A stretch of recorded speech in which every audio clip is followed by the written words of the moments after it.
Mi turbación me impidió fijarme de otro modo que por casualidad y sin interés en las cosas que me rodeaban.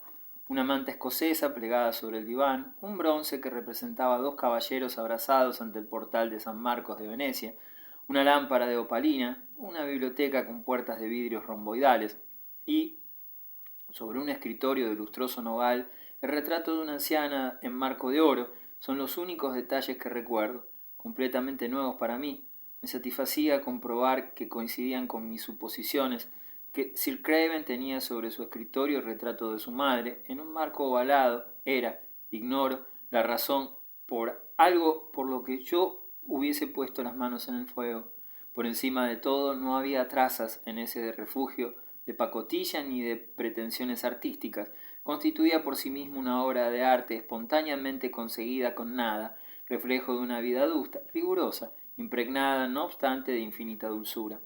El director, cohibido y tranquilizado a la vez por la dignidad del departamento, lanzó apenas una ojeada profesional y fugaz, más que nada por compromiso, sobre los libros y las escasas fotografías, viejas y amarillentas todas, que adornaban las paredes. Respondí a las preguntas del escribano, firmé papeles, me enteré de que debía pagar el alquiler hasta que, concluidos los trámites, se me pusiera en posesión del mobiliario y de la totalidad de mi herencia.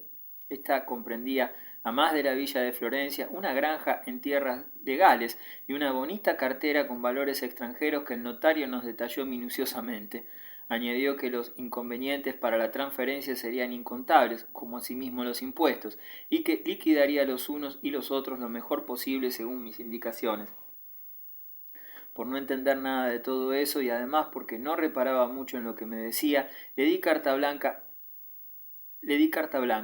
Acurrucada en un rincón, Pía, en cambio, no dejaba escapar palabra, sin menoscabo de la respetuosa actitud que empleaba ahora para conmigo, más que para ningún otro de los allí presentes. Terció insensible y apasionadamente en la charla y, con medias palabras, la enderezó hacia soluciones prácticas. Cierta cuestión le interesaba más que ninguna otra. ¿A quién, hasta que yo fuese puesto en libertad, se le confiarían las llaves del departamento? Si se hubiera tratado de las llaves de San Pedro, no habría demostrado inquietud mayor, ni más respetuosa insistencia. Ordené al escribano que se las entregara, pues ella se encargaría de cuidarlo todo durante mi ausencia. El tono de Pía cambió al instante. Solo aguardaba verse investida de la simbólica posesión de las llaves para asumir el manejo del destino de mi herencia y el mío propio. Con la seguridad de quien ha de conducir el juego, exigí una detallada descripción de la villa de Florencia. Se trataba, según manifestó el escribano, de una hermosa y elegante residencia construida en las laderas del Fiesole, en medio de un vastísimo jardín. Anatole France y Ruskin se habían alojado allí. Al cavar los cimientos se habían encontrado algunas antigüedades del Renacimiento. El vestíbulo, con columnas, un comedor y un salón con terraza, fueron juzgados por Pía lo bastante grandes para que cobrara forma definitiva la idea que le rondaba en el magín. Ni más ni menos que lo necesario, exclamó. Paulín y yo instalaremos allí un hotel magnífico, muy distinto del bodegón de Gino. Los niños tendrán seguro su pan. Eso sí era correr tras la presa. Empero no hice objeción alguna, a pesar de que el escribano había argüido que semejante empresa exigiría capitales. Pía respondió lisa y llanamente que se arreglaría con los míos. No protesté. Me sentía conmovido no por sus palabras, sino por el deslumbramiento que denotaba su agrio rostro, de buenas a primeras luminoso y extático, como el de una santa que al cabo de largo martirio llega a las puertas del paraíso. Toda la fe, todas las quimeras y todos los sueños de Italia, la fortuna y la gloria, la sonrisa de la buena suerte y el favor de los dioses transfiguraban ese rostro y le conferían una dicha que me fue imposible, a pesar de que los gastos correrían por mi cuenta, desalentar más que con un gruñido evasivo y, desde ya, aprobador. Tal la razón por que no había permitido que la acompañara Jerónima, demonio de mujer. Partiré lo antes posible, continuó Pía, como en éxtasis. Lo primero que he de hacer será limpiar todo a fondo. Paulino solo tendrá que remangarse. Buscaré allí una criada que me ayude, una de provincias, con tal de que sea trabajadora, pues cuando se limpia no debe quedar una mota, ni siquiera en los rincones. En ese momento se parecía a mi madre, que, rigurosa e implacable como buena mujer del norte en materia de fregado y barrido, se habría expresado con más reserva, pero con decisión semejante. Y para concluir, Pía agregó: no veo la hora de estar en mi albergo. Pero Cara señora, dijo a media voz el escribano, poco menos que atónito, la villa no es suya todavía. Yo no compartía su incomprensión. Pía no había dicho mi villa, sino claramente mi hotel. Hablaba, pues, no del inmueble, sino de lo que haría con él y de lo que sería, en efecto, su inalienable propiedad artística e inmaterial, del mismo modo que las gentes del pueblo trabajador dicen en mi tierra mi camión, mi reloj o mi carpintería, para designar cosas que no le pertenecen, pero que ellas deben conducir, arreglar o fabricar, y sobre las cuales ejercen de esa manera habilidades, responsabilidad e imperio muy superiores al simple derecho de propiedad. Como aquel pintor a quien mis padres le habían encargado que pintara nuestra casa para la fiesta de mi primera comunión, y que anunciaba entre dos canciones desde lo alto de la escalera: mi portal quedará listo mañana, solo me faltan los retoques, dándome a entender que esa entrada que yo consideraba nuestra y que él no volvería a ver jamás era, sin embargo, desde ese momento, en virtud del hermoso color rojizo con que la había pintado y con el que siguió existiendo inolvidablemente en mi recuerdo, ya que no pertenecía al menos obra suya, recurso idiomático que basta para probar que el pueblo no es en modo alguno tan materialista como se cree, sino que pone en su trabajo el idealismo del que saca su fuerza. El director nos apartó del tema al tenderle al escribano un pliego que yacía en el fondo del canasto. Sir Craven había escrito en este papelucho algunas líneas que el escribano nos leyó con voz cada vez más insegura. La democracia es apenas la forma menos desagradable de la esclavitud, aunque la más insidiosa. La virtud democrática consiste en actuar como todo el mundo. Ahora bien, nadie es como todo el mundo. El modelo al cual se nos obliga a adaptarnos es, pues, la nada. Lo poco bueno que se produce en la humanidad se produce siempre contra los poderes. Carece de interés, sentenció el escribano mientras archivaba en el expediente ese intempestivo documento que sólo el director y yo éramos sin duda capaces de comprender, él como desafío, yo como consejo. Pero el director sabía que me faltaba constancia para seguir ese consejo. A sus ojos yo no era más que un chiquillo, y me di cuenta, por su expresión tolerante y desdeñosa, que no me retendría mucho tiempo más en la prisión. Yo tenía en Pía un rector capaz de reemplazarlo. Él podía entonces transferirle las llaves. Pía había comenzado a reunir cosas sobre la mesa y casi a empaquetarlas. Un momento, le dije severamente, antes de retornar a mi temporario encierro, abarqué una vez más con la mirada el pequeño departamento, aún milagrosamente intacto, que no tendría realidad para mí sino gracias a esa única y suprema visión de él que se me ofrecía. El director volvió a llevarme en su auto y crucé a Roma ya sin ver alrededor de mí nada más que esa frágil imagen. Cuántos mortales atardeceres debió de pasar allí aterido en su sillón de cuero verde antes de que llegara la hora de salir, y a la hora de salir era la hora en que él se imaginaba con posibilidades de encontrarme. Salí entonces y, en busca de mí, recorría Roma, calculaba mi itinerario, se apostaba en vía Merulana o en vía dei Serpenti, me acechaba en la bocacalle y surgía de pronto ante mi vista con actitud indiferente, como por casualidad.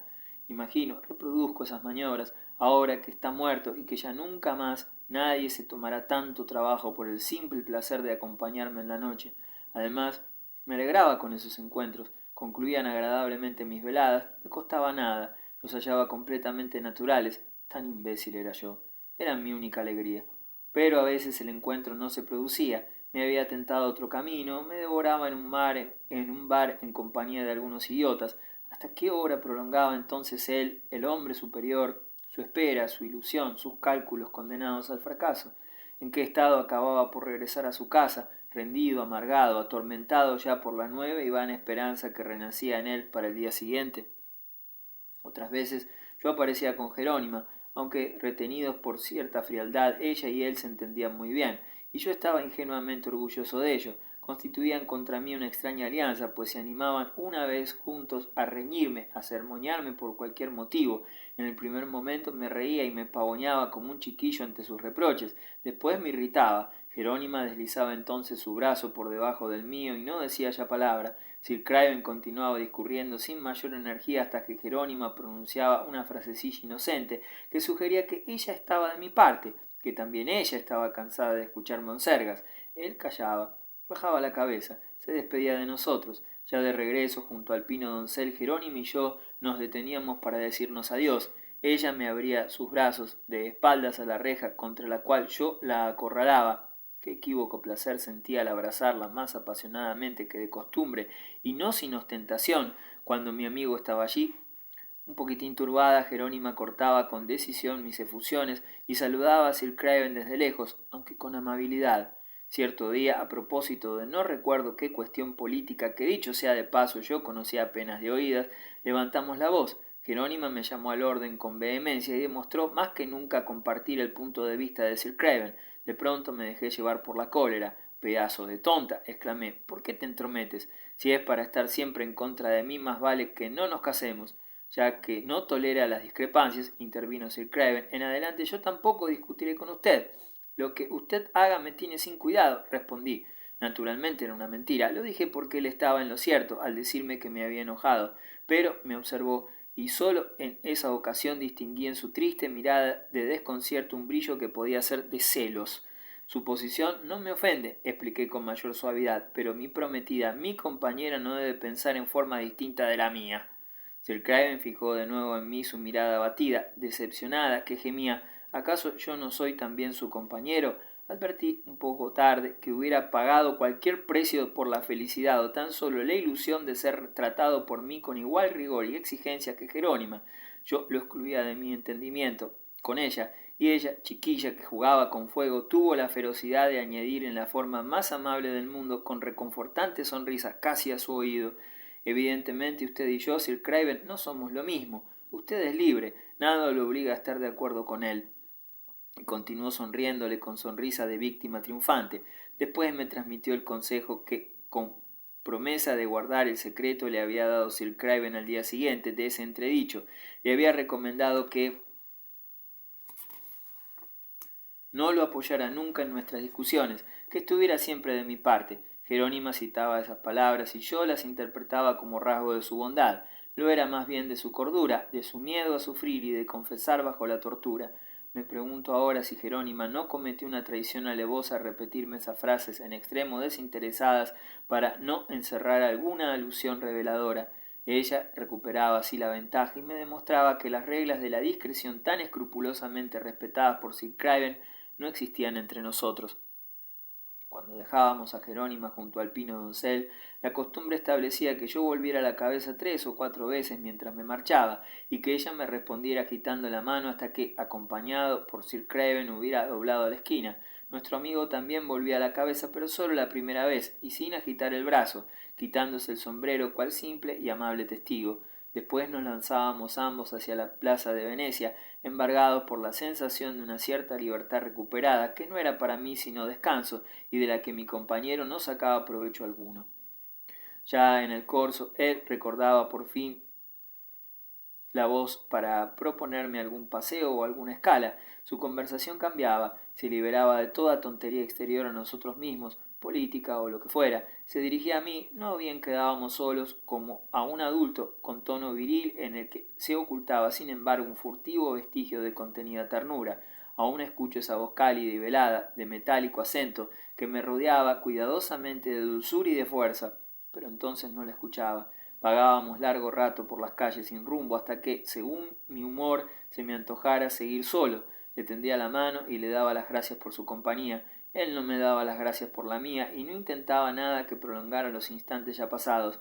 Nos separábamos. Quizás también él volviera 2 o 3 veces la cabeza. Yo ni lo sospechaba siquiera.